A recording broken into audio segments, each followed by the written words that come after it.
So framework agreements.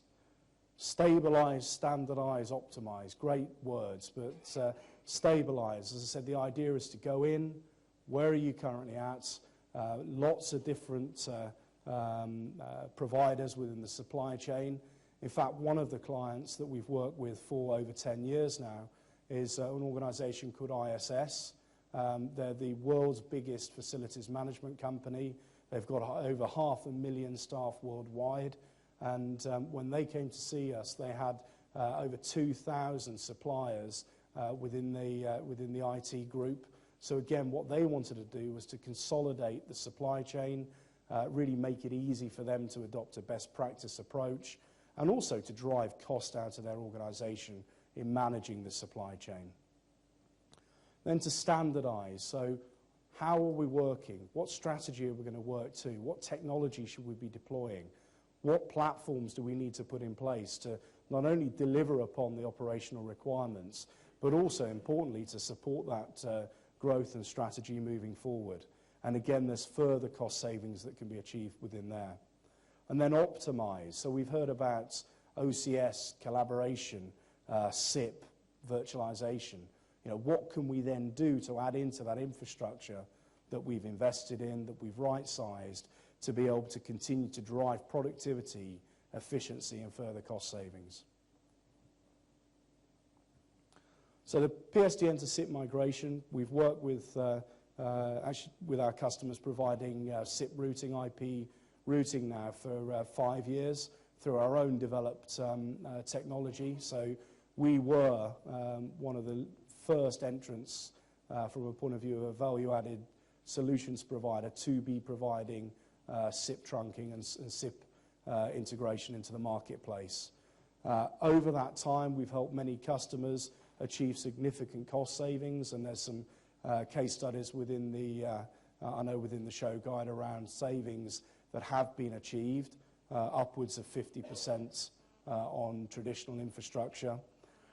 And it's about how we've understood that and the real demand for this, how the networks have really evolved and grown to support the bringing together of the SIP services that led us over the last 2 years to build this carrier-grade SIP platform that we've invested in and we've delivered to markets for our customers to be able to really take advantage of this migration from the legacy networks over to the SIP network. And I've got some slides which just really bring this to life. So the wonderful world of PSTN. So I pick up the phone and I know I'm going to be able to get through. So a very stable network. And what we've been doing with our customers, because we work with the wholesale area of BT, clearly we're able to generally buy at a competitive rate. So we've been working with customers and indeed BT through a process called disclosure, where we're able to actually understand the environments in which you have. So many organizations have grown up and added additional BT services, additional BT network, and that has been further compounded through acquisitions and mergers. So in essence, what you have is a great big array of lots and lots of different lines and lots of different services that have built up over time. And what we often see is organizations who don't have the full understanding and visibility of what they've actually procured and they're using across this network. So we work with them and work with BT to get a full picture, a full understanding.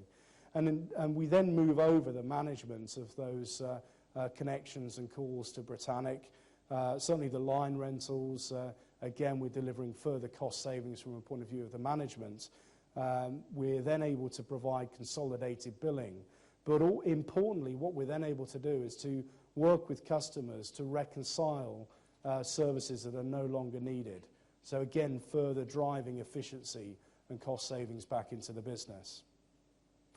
So NetX is a carrier-grade SIP exchange platform. As I said, we've got a direct connection with BT.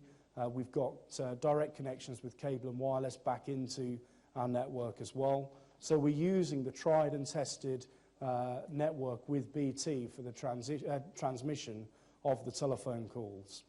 It's built with resilience in mind, and we then deliver really services over NetX through a number of different ways. So either a network-to-network connection, or if we're providing these managed networks that you heard about today, direct an automatic connection into our NetX SIP Exchange platform. So we've heard about the whole process of convergence, and within here you see on the left the traditional view of voice. So I've got different telephone lines all coming into a network across an organization, and then I've got data lines all coming together into my wide area network. So traditionally I had separate networks, and that's still the case for many organizations today. So the voice network, due to the nature of how organizations have grown and evolved and procured services, and also the nature of the way in which ISDN has been provided, is generally over-resourced. It's an expensive resource when you look at it as part of the telecoms budgets. It's inflexible from a point of view of scaling up and scaling down that we heard about earlier on, and it's got limited continuity options.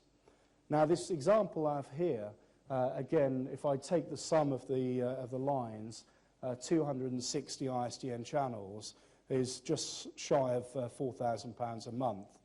Now, if I were to look at all of my combined ISDN connections, what is the true combined requirement for my network? 200, 100, I've put 173 connections there as an example.